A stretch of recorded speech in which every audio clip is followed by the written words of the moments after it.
most eccentric in-conversation event you would have ever had anything to do with.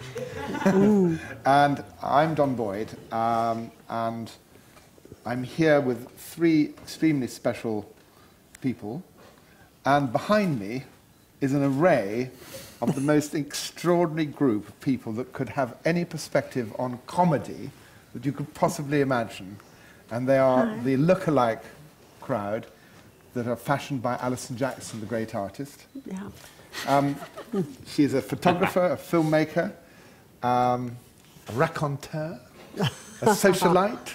Oh, dear me. And she is adorable.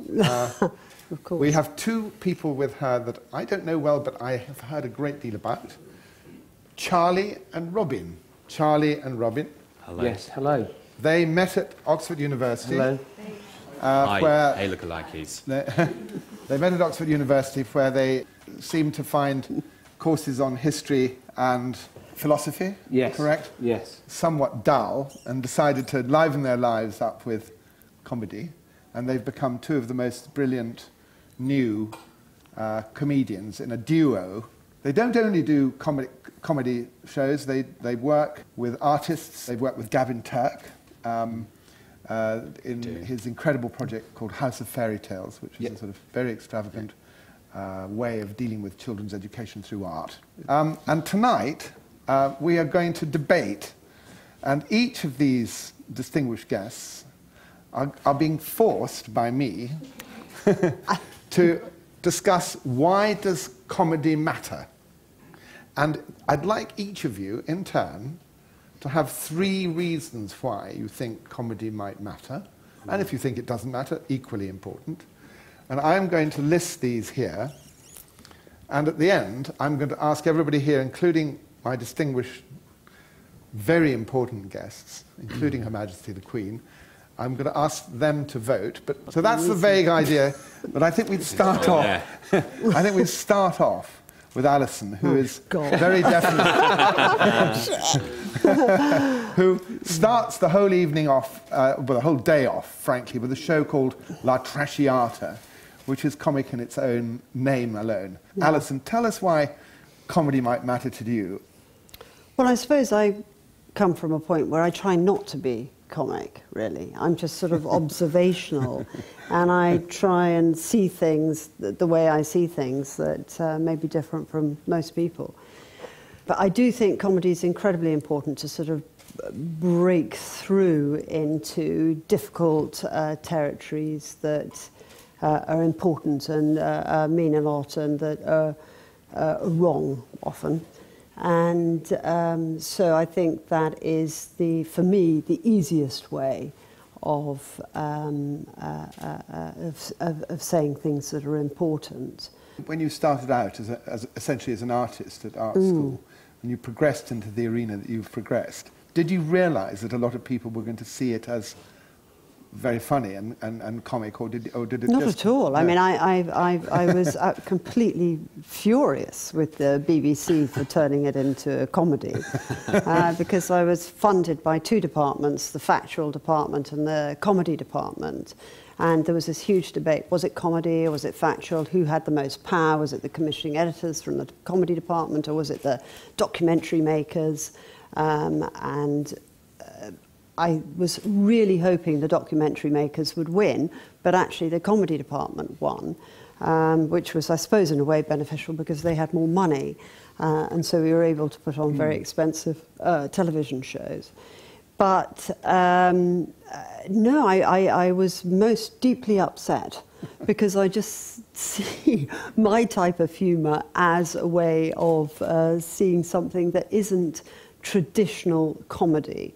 It's more just a twist on real life, and but I'm not into traditional satire or fanciful jokes. Because when I first saw your work, I immediately thought of the great cartoonists. I thought this is a movie version of cartoon. Well, cartoon goes into fanciful jokes, yes. and I think I definitely try and avoid that. Because I think that's easier. I think if I can, you know, have one foot in truth and one foot in fantasy and, you know, teeter around on that kind of line of comedy, for me that's harder. If you just sort of tell a sort of a fantasy joke, that's easier, I think, and less powerful. I'd like to fulfil everybody's fantasy by inviting Her Majesty the Queen to come and sit next to me.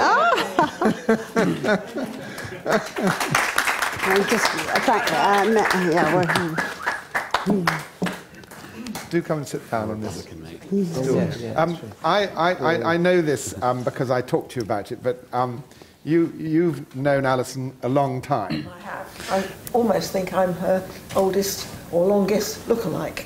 Yeah, no, I've known you for many, many years, Because, and yeah. Some of them are no longer here. No, they're not. In any shape or form. How did you meet her? How did it happen? Through an agent that I was with. But you must have thought this is funny. You must have thought it's amusing, yes? Oh yes. Yeah. Yes. Well, Mary has been absolutely fantastic because, you know, I've asked her to do some very difficult things, which she's very kindly agreed. Mary's my role model. But her, you know, I'm not going to tell you Mary's age, but it's huge compared to mine. She made the mistake of telling me her age, but I'm not going to say anything about that at all. But she works from 5 o'clock in the morning till midnight, and I don't know how you do it. Tell me a bit. Have you ever met the Queen, and would you like to meet her? Unfortunately, I would love to. Really? I really would, yes. Yes, I've always been a great admirer. I was in the Mall for her wedding and I slept overnight in Pall Mall for the coronation.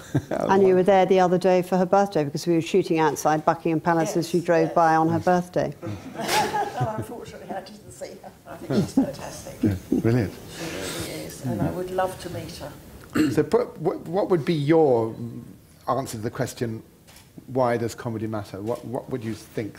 I think comedy is very important. It keeps us all cheerful. Very good answer. I think that's the most important thing. I'm going to bring in Charlie at this stage. Yes, no, you please. May I ask the Queen a quick question? Yes. I was saying, so obviously as an impersonator of Her Majesty, you said you're a royalist. So do you see what you do as impersonating the Queen? Do you see that as a testament to her rather than a satire of? Yes, no, I don't look at it as a satire. Okay. You know, people want you sometimes to do funny things, and I'm not very keen on.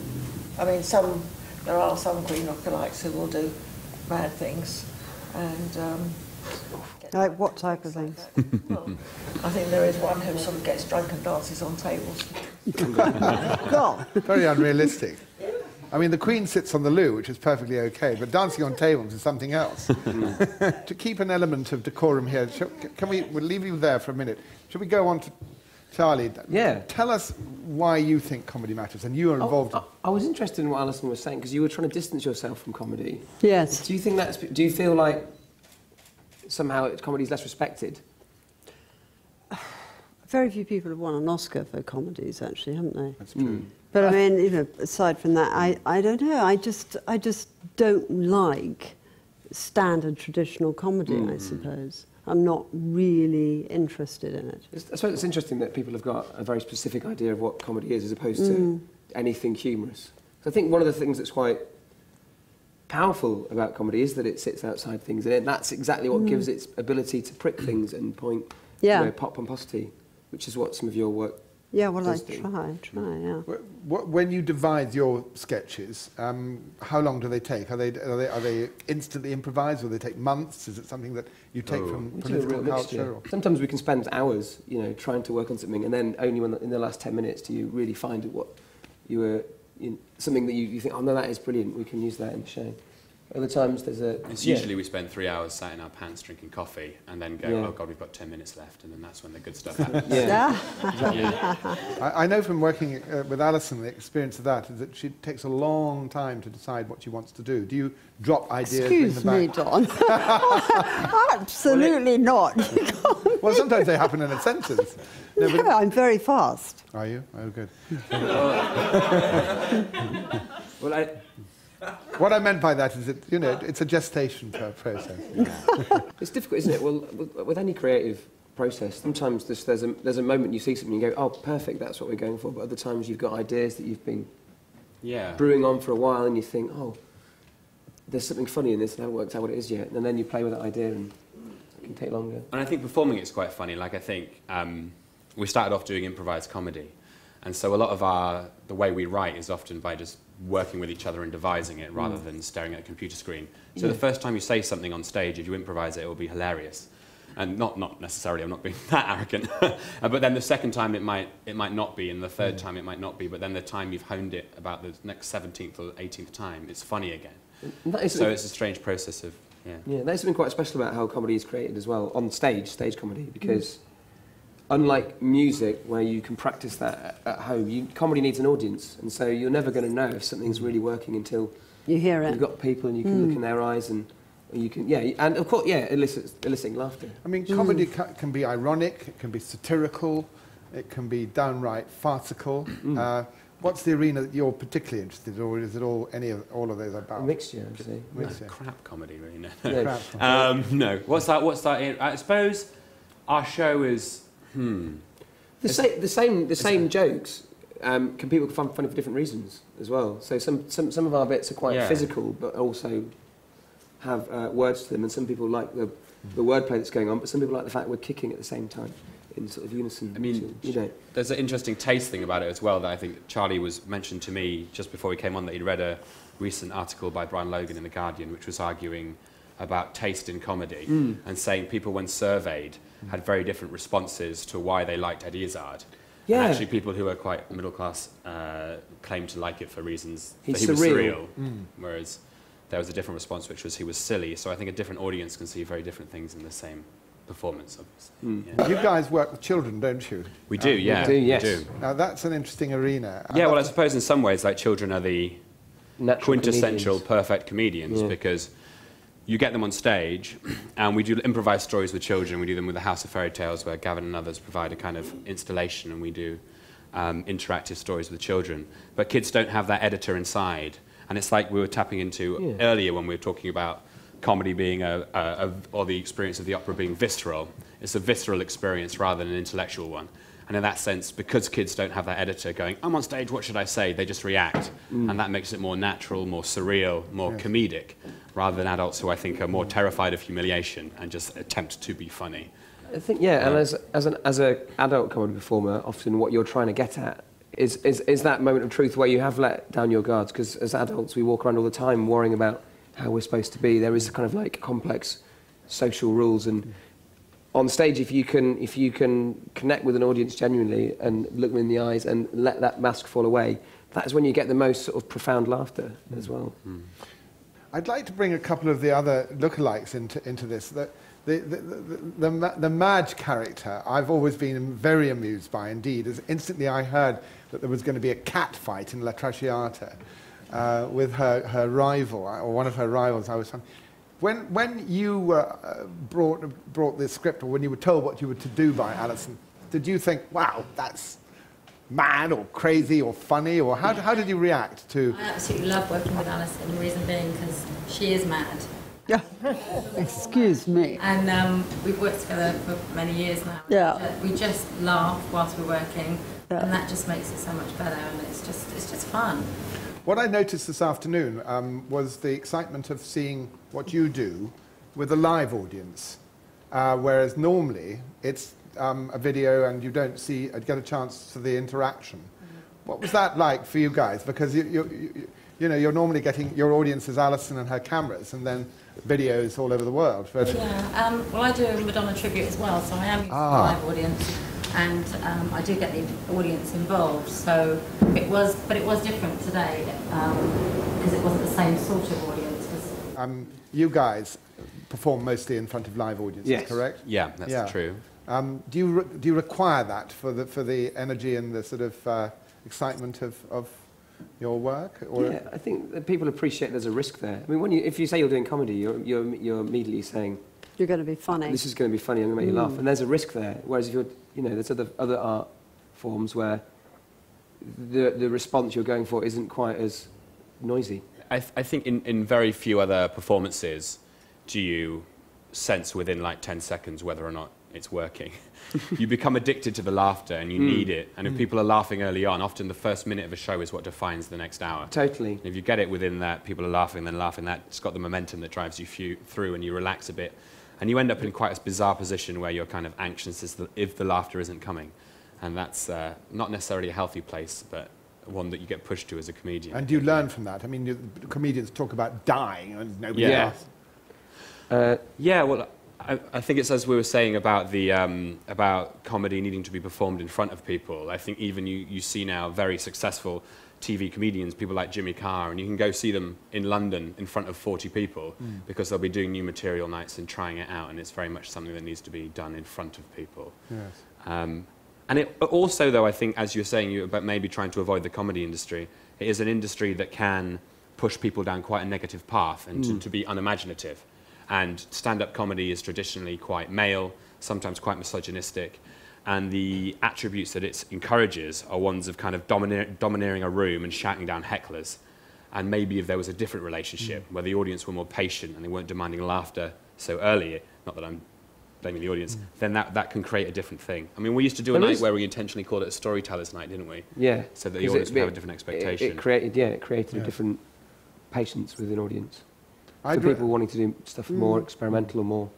I directed 19 films with Ruby Wax. Oh, brilliant. And that was quite an experience. It taught me a lot about comedy. She saw her role very much as a journalist as much as a comedian.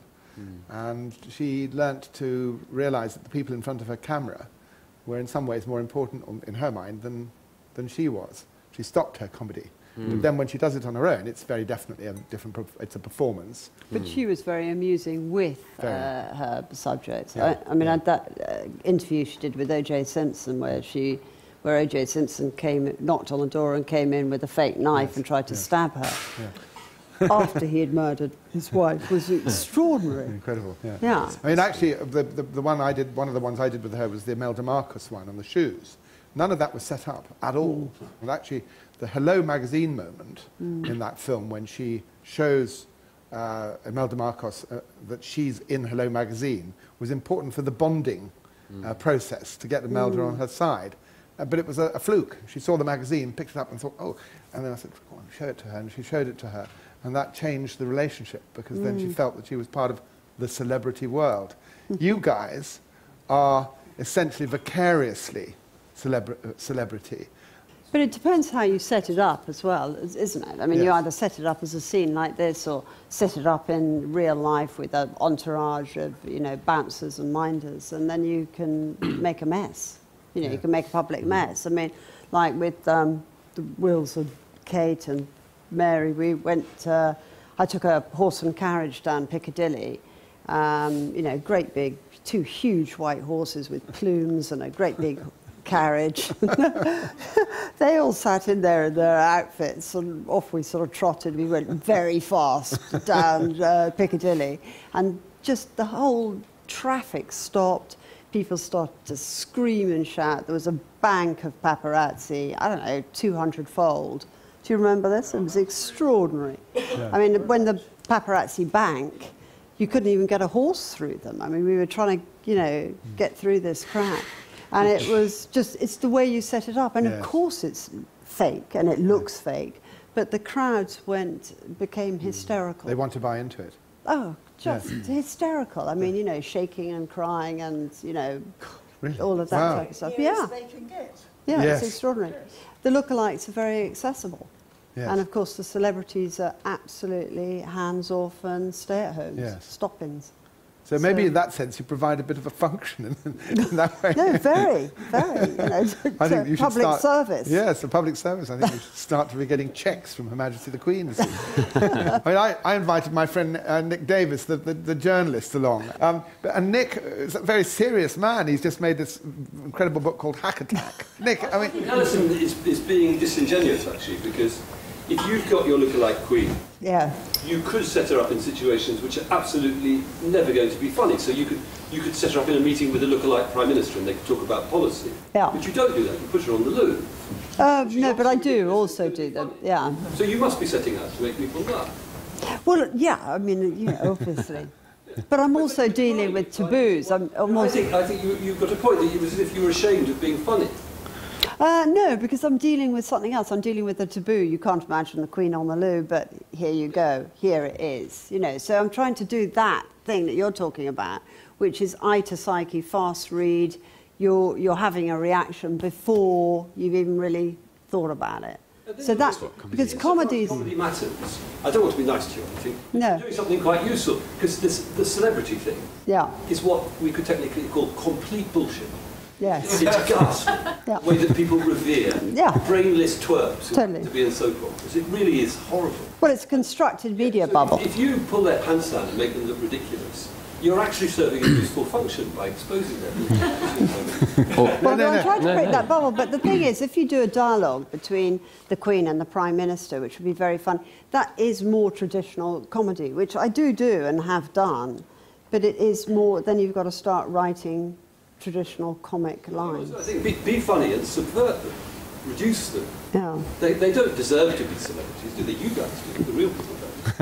But there is plenty of comedy which does do that. It's not all comedy is sort of like mother-in-law jokes and sort of stand-ups just being quite dull and tackling quite unrisky areas. There's plenty of very strong satires out there, and which people write off as very silly, like the Book of Mormon or South Park by Matt Stone and Trey Parker. Well, they're fabulous. Incredibly sharp, taking down its targets with razor precision, but also completely ridiculous and full of, you know, dick and fart jokes as well, which is precisely what gives it its power as well, because people, that's how it gets under the radar, and that's how it can be so mean. Well, it's interesting you use that word mean, because actually Nick, earlier in the day, he said one of the things he liked about your show was that there was a meanness, a sort of quite tough side to it, which is good. Do you feel, I mean, Simon Cowell back there, how protective do you feel about Mr. Cowell when you're definitely becoming exactly as he is? There's certainly an element of protection there. Well, it must be a very odd feeling to actually look so like someone and then you're not. You're someone totally different, different lifestyle, but you look exactly like... So you have people surrounding you, running up to you, asking for your autograph. Do you ever have to say, no, I'm not Mr. Cowell, for God's sake? I do, yes. What's the next phase for these lookalikes? Is it going to be something you'd like to expand, make something broader? Yeah, well, I mean, I'd love to, you know, take, obviously, the opera larger and, you know, do it, you know, bigger, and it'd be fantastic to do. I think it's just such a, you know, celebrity's a soap opera. I mean, it's a sort of bubble, and it would be, you know, it's theatrical and over-dramatic and over-big, and that's what opera is. It's over-big, and, you know, so it fits. It's the opposite of what I normally do, which is to lo-fi it and make it documentary. You know, I'd like to do, you know, another television series as well, you know, commenting on the news as it happens, the celebrity news as it happens. Because one person said to me after the show, they said, of course, you could do pop music. You could do... Pop videos, yeah. Yeah, it doesn't need to be opera specifically, but there is something rather wonderful about it being that. Well, I just like the drama of opera. Yes. You know, and the comedy of opera. You know, sort of... You know, that it is meant to be amusing and entertainment, and it's only recently that it's become, you know, over-serious. It's so true. I mean, opera was never intended to be a totally serious art form. No, never intended. It was absolute, you know, cheap entertainment and amusing, and, you know, I think that's why I have no worries about doing... No, quite. It also allows you to be incredibly audacious as well, which sort of propels those jokes and ideas further. Yes.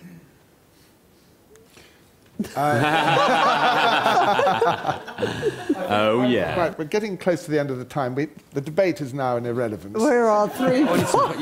You all win. For God's sake. Yeah, you all get the same. Comedy It's very clearly abstract, matters. isn't it? Very absurd. It's ridiculous. Emptiness. Who won the debate? I won the debate. Is there any other questions that anybody would like to ask? Yes. Can I ask a question in the direction of the lookalikes? Because obviously, as a character, you cannot help but develop so much into that character. And I'm interested in psychologically how much that impinges on the inner self of you as the person. I'll tell you about that. Can you come forward? Yeah, come. Can you come forward, Come David? forward. Because we can't see you back there. Yeah, we can't. Charlie, let David Beckham sit next to Alison. Yeah. David. Yes. the most important sportsman in the history of time. Come on, David. Concert next door. I've been a lookalike for 16 years. All right. And I know all the lookalikes, and it's been my life, but I know that all of the lookalikes here, you gain this connection with your character. And you become protective over them, and you, I don't know, it's just something you have. When Alison tells us to do these things, we're like... No, but I tell you what. No, when I first started working with David and Victoria, and there were certain things that you know, the Victoria lookalike wouldn't do because she thought that you know, Posh wouldn't do them. Yeah. Really? So the whole of the BBC shoot would come to a standstill. But lookalikes in general, we become connected to our characters, and we become... Yes, that was what I was interested in earlier on, yes. Very close. But we're also very aware that we're not them. We still have our own lives when we're done being lookalikes, and so it's an acting job. Is there not a tension here between being a fan and, in the opera, obviously satirising the person you're a fan of? I mean, is there not a tension, or is that quite easy? There's things like I think like you have to go, will the celebrity fun is funny? And I think, or is it stepping over the line? You know, if it's tongue in cheek, I think they've got to take it. You know, what they say is imitation is the sincerest form of flattery. Now, what do you do with your hairstyle when you're not working as a David Beckham lookalike?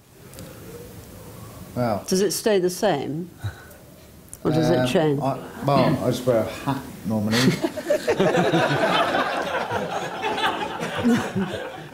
A hat, or you know. So you don't look like David Beckham. Well, I just don't want to do it every day, Alison. No, I just want.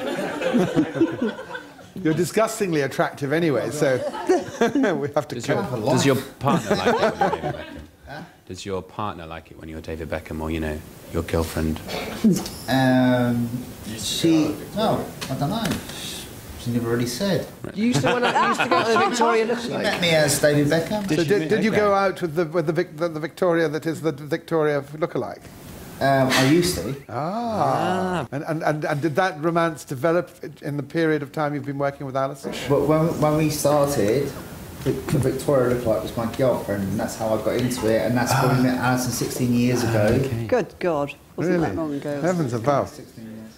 One thing one of the lookalikes told me during the conversations I had with all of you before you agreed to do this mad project, the degree that the disguise was important because this woman had 2 children, so she deliberately didn't stop wearing the clothes that were linked in with the character that she was part of. This is other side of it as well. When we are in character and we're dressed up, say for example tonight, we all go out together to a bar. We've got so much more advantage of getting free drinks. I swear. We get a lot of perks. But then the other side is like we have our normal lives and we have to, you know, separate ourselves from that. Yes. Guys, anything to say on this important question of comedy that we've debated? Comedy? Yeah. I think there's kind of been an assumption that it's subversive and pops the bubble. I don't necessarily think that's true. I think comedy is like an important rhetorical device that can obviously be used in the other direction. And that's obviously true of someone like Boris Johnson, who's able to have the tropes of a stand-up, really, be self-deprecating and get to the joke before the crowd do. So he calls himself a buffoon before anyone else does. And there was a great point when Cameron and Johnson were asked what the price of bread was or something, and Cameron got it woefully wrong, and Boris Johnson said, I don't know the price of bread, but I know the price of champagne.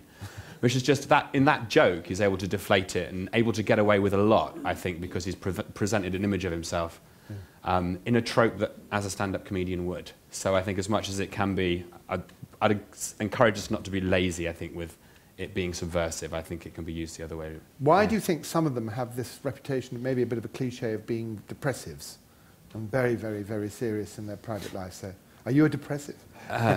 No. The one on the floor is the depressive. Oh, yeah. No. I think the most recent tragic example of that, of course, is Robin Williams. Yeah.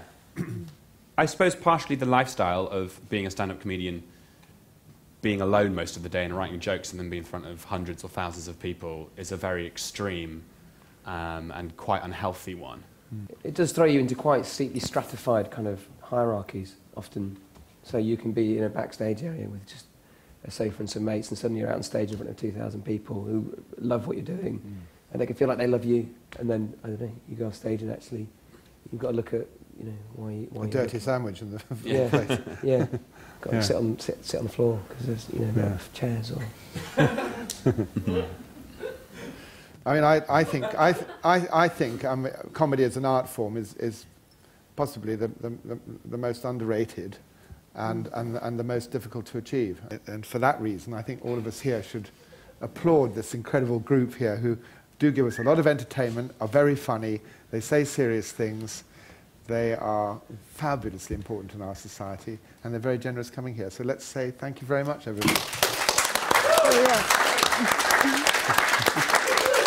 Yes, David. Thank you. Thank you. Thank you very much.